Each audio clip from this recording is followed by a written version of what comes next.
जय हिंद साथियों, आशा करता हूं आपने दिसंबर 2025 साइकिल के यूजीसी नेट एग्जामिनेशन के लिए आपका फॉर्म फिल कर दिया होगा। यदि आप पॉलिटिकल साइंस से प्रिपरेशन कर रहे हैं तो ये वीडियो लेक्चर आपके लिए काफी फायदेमंद होने वाला है। स्टूडेंट्स और कैंडिडेट्स के बीच में हमेशा ये डाउट रहता है कि सर हम पॉलिटिकल साइंस से तैयारी कर रहे हैं, लेकिन हमें कौन कौन सी पुस्तकें पढ़नी चाहिए, कौन कौन सी पुस्तकें नहीं पढ़नी चाहिए, साथ में हमें नोट्स बनाने चाहिए या नहीं चाहिए, कोचिंग इंस्टीट्यूशंस की मदद लेनी चाहिए या नहीं चाहिए, कैसे नोट्स बनाए कैसे नोट्स नहीं बनाए। इस वीडियो लेक्चर में मैं आपको बताऊंगा कि कैसे आप यूजीसी नेट की तैयारी कर सकते हैं। साथ ही साथ आपको UGC net political science subject के लिए प्रिपरेशन करने के लिए किताबें कौन सी जरूरी है। एक किताबों से काम हो सकता है सर, या 10 यूनिट है तो 10 के लिए 10 यूनिट के लिए अलग अलग पर्टिकुलर किताब पढ़नी जरूरी है। साथियों, मैं आपको इस वीडियो लेक्चर में मैं ही जरूरी क्यों हूं, मैं क्या क्वालिफाइड हूं क्या? जी हाँ, मैंने 2025 जून साइकिल का जो एग्जाम था उसको मैंने क्वालिफाइड करा है, इसलिए कहीं ना कहीं ये वीडियो आपके लिए काफी फायदेमंद हो सकता है, क्योंकि मैंने अच्छे से उन किताबों को पढ़ा है जिनकी मदद अब आपको लगने वाली है, जिनकी जरूरत अब आपको लगने वाली है। इस वीडियो लेक्चर को आप अंत तक देखिए। चलिए बात करते हैं सबसे पहले उस पुस्तक की जो मैंने पहली बार यूजीसी नेट प्रिपरेशन के लिए प्रेफर करी थी। एकमात्र पुस्तक जिसके ऊपर मैंने 2 से 3 महीने खूब गहन अध्ययन करा था और जिसकी मदद से मैं कहीं ना कहीं अपना यूजीसी नेट क्वालिफाइड पहले ही अटेम्प्ट में पॉलिटिकल साइंस से कर पाया हूं। बात करते हैं साथियों दृष्टि आईएएस की यह पुस्तक जो काफी फायदेमंद होने वाली है आपके लिए। ओके, पेपर 2 की जो दृष्टि आईएएस की पुस्तक है, हमारे सिलेबस के अकॉर्डिंग इसमें 10 यूनिट है और 10 यूनिट का इसमें विस्तार पूर्वक अध्ययन किया गया है। यह पुस्तक और क्यों पढ़ी जा सकती? इस पुस्तक में आपको प्रीवियस ईयर क्वेश्चंस यानी कि पीवाईक्यूज मिलेंगे, जितने भी 2014 से लेकर के 2022-23 तक के जितने भी प्रश्न आए सारे इंपॉर्टेंट क्वेश्चंस इसमें दिए गए। साथ ही साथ हर 10 यूनिट जितनी भी यूनिट है, हर यूनिट के एंड में आपको 50 क्वेश्चंस यानी कि लगभग डबल इसके मार्क्स 100 मार्क्स का 50 क्वेश्चंस यानी कि टोटल 10 यूनिट में आपको 500 क्वेश्चंस इसमें प्रैक्टिस के मिलेंगे पीवाईक्यूज के अलावा। तो ये पुस्तक आपके लिए एक रामबाण, एक ब्रह्मास्त्र साबित हो सकती है। इस पुस्तक को जरूर पढ़िए। कौन कौन सी इसमें 10 यूनिट है? पहली है पॉलिटिकल थियरी। पॉलिटिकल थियरी से शुरुआत होती है, उसके बाद में पॉलिटिकल थॉट है जो कि वेस्टर्न पॉलिटिकल थॉट की बात करते हैं, हम प्लेटो की बात करते हैं, एरिस्टोटल की बात करते हैं, उसके बाद में हम मैकियावेली की बात करते हैं, थॉमस हॉब्स से लेके जॉन लॉक, उसके बाद में रूजो से लेके और जितने भी मॉडर्न जो पॉलिटिकल थिंकर्स तक हम उनकी बात करते हैं। उसके बाद में हम बात करते हैं इस पुस्तक में Indian political thought. Indian political thought में हम प्राचीन काल कुछ महाभारत का जो सेक्शन है उसको स्टडी करते हैं, साथ ही साथ हम कौटिल्य को स्टडी करते हैं। उसके साथ में हम मॉडर्न पॉलिटिकल थिंकर्स या थियरिस्ट या कॉन्स्टिट्यूशनलिस्ट अंबेडकर, नेहरू, गांधी की बात करते हैं और तमाम उन पॉलिटिकल थिंकर्स की बात करते हैं जो हमारे सिलेबस में है। और दृष्टि आईएएस की इस पुस्तक में आपको सारे थिंकर्स विद क्लैरिफिकेशन स्पष्टता के साथ में इस पुस्तक में दिए गए। चौथा जो सेक्शन है साथियों, इसमें comparative political analysis. Comparative political analysis जो हमारा जो चौथा खंड है, जो चौथा सेक्शन है, उसमें आपको दुनिया की, वर्ल्ड की जितनी भी पॉलिटिकल थियरीज है उनका एक कंपैरेटिव एनालिसिस स्पष्ट भाषा में, इजी लैंग्वेज में आपको एक्सप्लेन किया गया है। इसलिए आप दृष्टि आईएएस की इस पुस्तक को जरूर पढ़िए।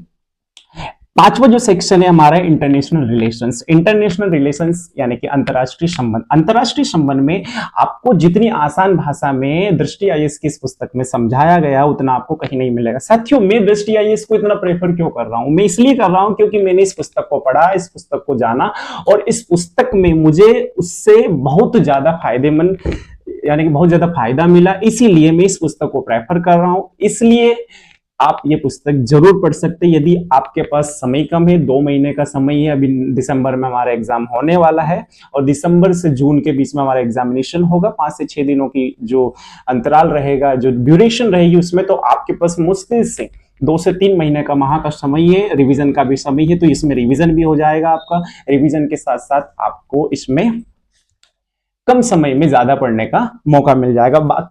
आगे बात करते हैं हम इसमें जो है हमारा छठा सेक्शन जो है India foreign policy.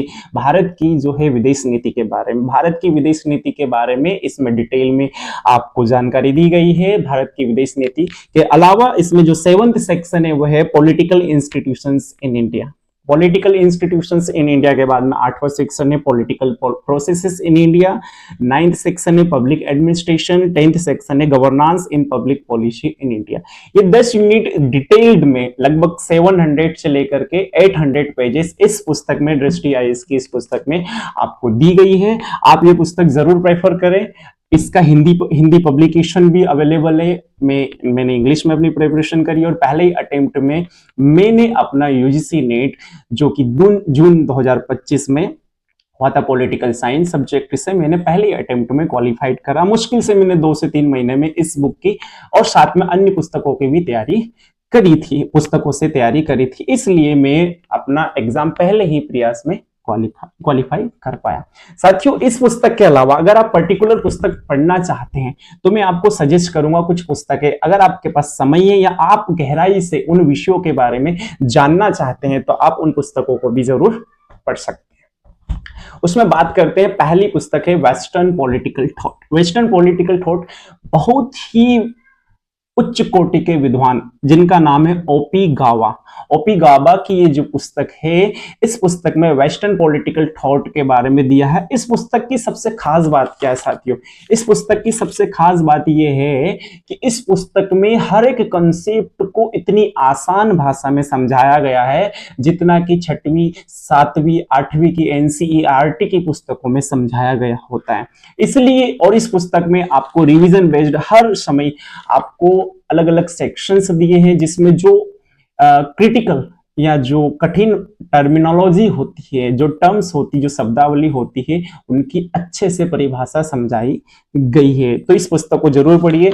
Western political thought की इस पुस्तक में कुल 32 यूनिट है। 32 यूनिट में आपको कुछ यूनिट्स के बारे में मैं बता देता हूं। जैसे पहला जो है इंट्रोडक्शन की यूनिट है कि पॉलिटिकल थॉट क्या होते हैं। उसके बाद में आपको क्लासिकल ट्रेडिशंस के बारे में, अर्ली क्लासिकल ट्रेडिशंस के बारे में, फिर प्लेटो एरिस्टोटल के बारे में, रेनेसा के बारे में, पुनर्जागरण के बारे में आपको मिलेगा। उसके बाद में मैकियावेली हो गए। उसके बाद में लिबरलिज्म के बहुत सारे थिंकर्स जैसे कि जो सोशल कॉन्ट्रेक्चुअलिस्ट है जैसे कि थॉमस हॉब्स हो गए। उसके बाद में जॉन लॉक हो गए, जे रूसो हो गए। इन सोशल कॉन्ट्रेक्चुअलिस्ट के बारे में आपको स्टडी करने का मिलेगा। कार्ल मार्क्स, कांट, हर एक वेस्टर्न पॉलिटिकल थिंकर जो कि हमारे सिलेबस में मेंशन्ड है या हमारे सिलेबस में जो थिंकर्स मेंशन है या उनके ऊपर जो कमेंट्रीज की गई है, जो प्रमुख थिंकर्स, जो थियरिस्ट है, उनके बारे में इस पुस्तक को आपको संपूर्ण डिटेल जानकारी दी गई है। इस पुस्तक को अगर आप पर्टिकुलर पढ़ना चाहें, जो सेकंड यूनिट है हमारी political thought, western political thought, उसके लिए आप इसको जरूर प्रेफर करें। साथियों, बात करते हैं थर्ड पुस्तक की। अगर आप पर्टिकुलर पढ़ना चाह रहे हैं इंडियन पॉलिटिकल थॉट के लिए, one of the best book, लगभग ये पुस्तक 250 पेज की है। इसमें 214 पेज है। इस पुस्तक को आप जरूर पढ़ें यदि आप इंडियन पॉलिटिकल थिंकर्स में बहुत ज्यादा इंटरेस्टेड है, उनको आप डिटेल्ड में पढ़ना चाहते हैं। इसमें महाभारत से लेकर के मनु के बारे में, महाभारत का कुछ सोर्सेस इसमें इंक्लूड किए गए हैं। उसके बाद में कौटिल्य से लेकर के वर्तमान में हम नेहरू तक, गांधी और नेहरू के ऊपर इसमें पर्टिकुलर अलग से यूनिट दी गई है। तो ये मुझे बड़ी खास लगी इस पुस्तक की बात कि इसमें 13वीं और 14वीं यानी कि 13th एंड 14th यूनिट है महात्मा गांधी के बारे में डिटेल्ड में लगभग 30 से 35 पेज में इसमें दी गई है। जवाहरलाल नेहरू, देश के फर्स्ट पीएम जो है, उनके बारे में भी डिटेल्ड में दिया गया है। ऐसे 2 पॉलिटिकल थिंकर्स हैं, इनके बारे में डिटेल्ड में समझाया गया है। उसके अलावा इस पुस्तक में आपको इंडियन पॉलिटिकल थॉट की क्या विशेषता है, डिस्टिंक्टिव फीचर्स, उसके बारे में जानकारी मिलेगी। साथ में मनु और उसके अलावा धर्मशास्त्र के बारे में जानकारी, महाभारत का क्या रोल रहा है, वर्तमान पॉलिटिकल जो थियरीज है या वर्तमान पॉलिटिकल पॉलिसीज बनाने में, गवर्नेंस में, रूल करने में, स्टेट क्राफ्ट में महाभारत का क्या रोल है। महाभारत में खास तौर पे जो भीष्म पितामह, जो 12वें अध्याय महाभारत के, उसमें युधिष्ठिर को जो मोटिवेशन दे रहे हैं राज्य के बारे में, राज्य का शासन के बारे में, उसके बारे में आपको इसमें शांति पर्व जिसका नाम है, उसके बारे में आपको बहुत ज्यादा डिटेल में जानकारी इसमें मिलती है। इसके अलावा आपको कौटिल्य हो गए, बुद्धिस्ट ट्रेडिशन के बारे में हम जरूर इसमें पढ़ते हैं, एग्जाम में क्वेश्चंस भी पूछे जाते हैं। साथ में लिबरल स्ट्रीम्स में कुछ थिंकर्स हैं, जैसे कि राम मोहन राय हो गए, राजा राम मोहन राय के अलावा नौरोजी, महादेव गोविंद रानडे। साथ में आइडियलिस्ट थिंकर है, ह्यूमनिस्ट थिंकर्स हो गए, इस्लामिक थॉट के बारे में हम इसमें पढ़ते हैं। सोशलिस्ट स्ट्रीम में अम्बेडकर हो गए, लोकनायक, उसके बाद में जयप्रकाश नारायण हो गए, सॉरी सोशलिस्ट हिस्ट्री में राम मनोहर लोहिया, जयप्रकाश नारायण, ये कुछ थिंकर्स है। फेमिनिस्ट थिंकर्स हो गए, सोशल इक्वालिटी के बारे में जो थिंकर्स है, खास तौर पे पेरियार, ज्योतिबा फुले, ईवी रामास्वामी पेरियार, अंबेडकर, इनके बारे में हम पढ़ते हैं। और गांधी और जवाहरलाल नेहरू के बारे में जो 14th यूनिट और 13th यूनिट है रेस्पेक्टिवली, उनके बारे में डिटेल्ड में, तो इसमें कुल मिलाकर के 14 यूनिट है। आप इन यूनिट्स को पढ़ सकते हैं अगर आप पर्टिकुलरली इंडियन पॉलिटिकल थॉट, जो कि हमारे सिलेबस की थर्ड सेक्शन है, हमारे सिलेबस का थर्ड खंड है, आप उसको डिटेल में पढ़ना चाहे तो ये पुस्तक भी ओपी गाबा उनकी पुस्तक है, आप इसको जरूर पढ़ सकते हैं। ये इंग्लिश में, इसका हिंदी वर्जन भी है, आप इसको जरूर प्रेफर कर सकते हैं।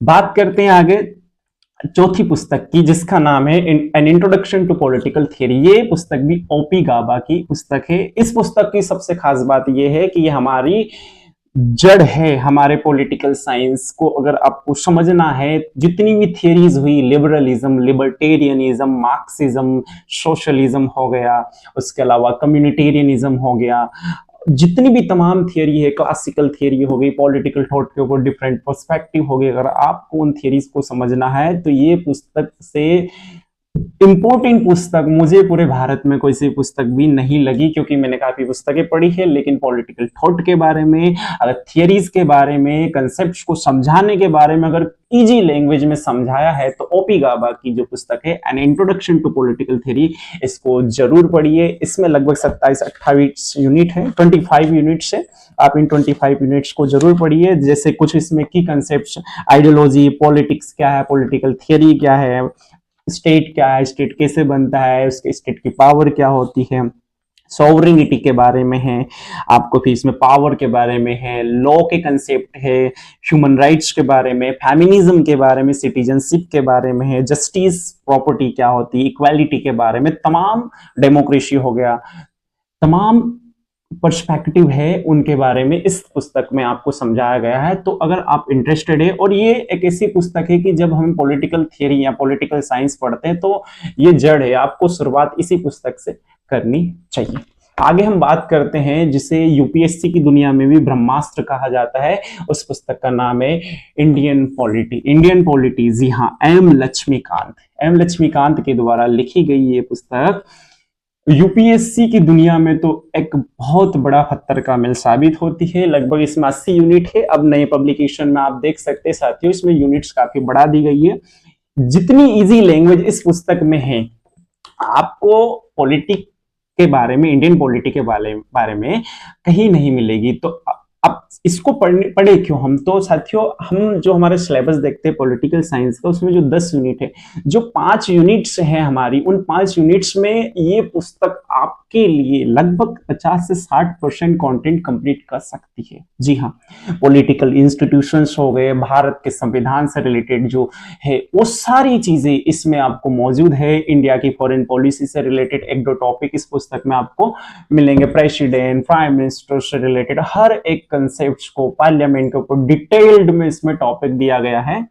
आपको सारे कंसेप्ट्स जो हमारी पॉलिटिकल प्रोसेसेस हैं, हमारी पॉलिटिकल थियरीज हैं, उनको समझने के लिए ये बहुत जरूरी है। तो इंडियन पॉलिटिक ये पुस्तक एम लक्ष्मीकांत, आप इसे जरूर पढ़ सकते हैं। ये कुछ पुस्तक है। आप उसके अलावा और पुस्तकें पढ़ना चाह रहे हैं, तो फॉरेन पॉलिसी के ऊपर अगर पर्टिकुलर पढ़ना चाह रहे हैं तो आप मुकुंद दुबे सर की पुस्तक आप जरूर पढ़ सकते हैं। साथियों, ये कुछ इंपॉर्टेंट पुस्तक है जो मैंने अपने यूजीसी नेट पॉलिटिकल साइंस के एग्जामिनेशन की प्रिपरेशन के लिए पढ़ी थी। हालांकि मैंने तो अपनी यूपीएससी की जर्नी में, सिविल सर्विसेज की जर्नी में 2019 में ही लगभग इन किताबों को पढ़ लिया था। जो दृष्टि आईएएस की जो पुस्तक है, उस पुस्तक को मैंने बाद में पढ़ा था, यानी कि अपनी जो जून है लगभग फरवरी मार्च से इसको स्टार्ट करा था और एग्जाम के दौरान तक इस पुस्तक को 2-3 महीने लगभग पढ़ा था। तो ये पुस्तक आपके लिए अगर कम समय है तो आपके लिए एक रामबाण साबित हो सकती है। इसके अलावा साथियों पेपर जो 1 है, पेपर 1 के लिए आप पढ़ना चाहें तो teaching aptitude and research aptitude के लिए ये जो पुस्तक है जिसका नाम है केवीएस मदान इसके लेखक है, टीचिंग एप्टीट्यूड के ऊपर है, यूजीसी नेट की पुस्तक, हिंदी इंग्लिश इसके दोनों वर्जन है। मैंने इसके कुछ इंपॉर्टेंट सेक्शंस पढ़े थे क्योंकि मैंने यूपीएससी की प्रिपरेशन में अपनी काफी तैयारी एनवायरनमेंट वगैरह की कर ली थी, तो मुझे ज्यादा इसमें नुकसान नहीं हुआ, मतलब मुझे ज्यादा इसमें पढ़ना नहीं पड़ा। मेरे 32 क्वेश्चंस यानी कि पेपर 1 में सही थे।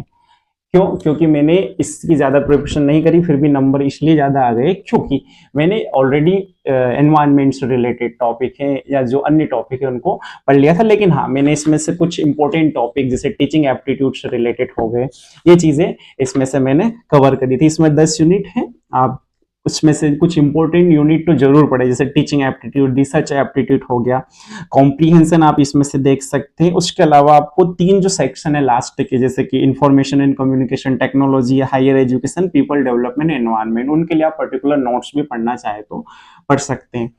उसके अलावा साथियों मैंने नोट्स भी बनाए थे, और नोट्स बनाने में किस तरीके से नोट्स बनाए और उन नोट्स ने मेरी कैसे मदद करी, तो साथियों मैंने पर्टिकुलर हर एक सब्जेक्ट के नोट्स बनाए थे। जैसे यूनिट 1 हो गया, पॉलिटिकल साइंस की बात कर रहा हूँ, तो इसमें यूनिट 1 और यूनिट 2 के लिए पर्टिकुलर नोट्स बनाए थे।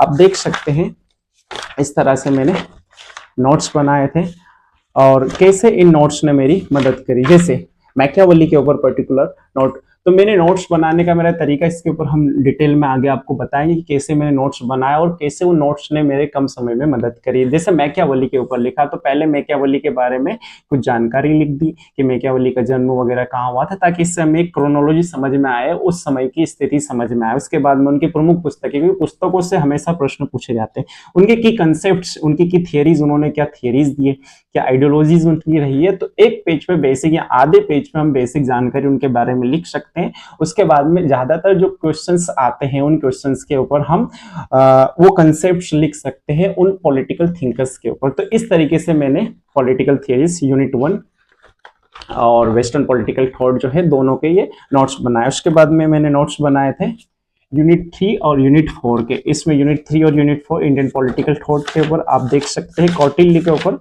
तो कौटिल्य की वजह से सप्तांग थियरी है, कौटिल्य की सप्तांग थियरी के ऊपर मैंने इसमें एक व्यक्ति ह्यूमन का जो है बॉडी का स्ट्रक्चर बनाया, उस स्ट्रक्चर से मैंने सारे जो सप्तांग 7 जो ऑर्गन्स है उनको क्लैरिफाई करा और उसको समझा। आप कौटिल्य की राजमंडला थियरी को देख सकते हैं, कौटिल्य ने जो राजमंडला थियरी दी है, इस राजमंडला थियरी को कैसे किस तरीके से मैंने अब बनाया। इस तरीके से यूनिट 3 और यूनिट 4 के मैंने नोट्स बनाए।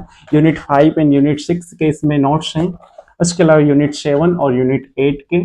साथियों मैं आपको एक क्लैरिफिकेशन देना चाहूंगा, समय नहीं होने की वजह से यूनिट 9 और 10 की मैं जो है ना तो एडमिनिस्ट्रेशन को मैं पढ़ पाया था, यानी कि मैंने एडमिनिस्ट्रेशन को पढ़ा नहीं था, उसके बिना भी मेरा एग्जामिनेशन निकला था। आप ये नहीं सोचे कि आप कुछ यूनिट्स नहीं पढ़ पाए तो आप एग्जाम ना दें, आपका एग्जाम नहीं निकलेगा, आपका एग्जाम जरूर निकलेगा। आप उन यूनिट्स को जिसके ऊपर आपकी अच्छी कमांड्स उनको अच्छे से रिवाइज करके जाइए और एग्जाम दीजिए। तो साथियों आपके पास अब बहुत कम समय बचा है, मुश्किल से 2 से 3 महीने बचे हैं। 2 से 3 महीने में आप अपनी तैयारी को बहुत अच्छे से कमान दे सकते हैं। आप अपनी प्रिपरेशन करिए। मुश्किल अगर आप फ्री है, जो वर्किंग नहीं है, तो आप कम से कम 8 से 10 घंटे 12 घंटे तैयारी कर सकते हैं इन 2 से 3 महीनों में। अगर आप वर्किंग है तो आप 5 से 6 घंटे तैयारी कर सकते हैं। मैं आपको एक और क्लैरिफिकेशन देना चाहूंगा साथियों, मैं स्कूल में पढ़ा रहा था उस दौरान, और उस दौरान स्कूल में पढ़ाते हुए मैंने 5 से 6 घंटे डेली प्रिपरेशन करी, और प्रिपरेशन के साथ में मैंने अपनी तैयारी करी और साथ में अपना एग्जाम क्वालिफाइड करा। तो ये थी साथियों मेरी छोटी सी यूजीसी नेट की जर्नी, और साथ में कुछ मैंने डिस्कशन इसमें अपनी यूपीएससी की प्राचीन ही कहेंगे उस जर्नी के बारे में भी आपको बताया। आपको वीडियो अच्छा लगा हो तो अपने दोस्तों के साथ शेयर करें जिनको इसकी मदद मिल सकती है। बुक्स के बारे में डिस्क्रिप्शन में हम आपको जानकारी दे देंगे, कौन कौन सी पुस्तक है, उनके ऑथर्स के नाम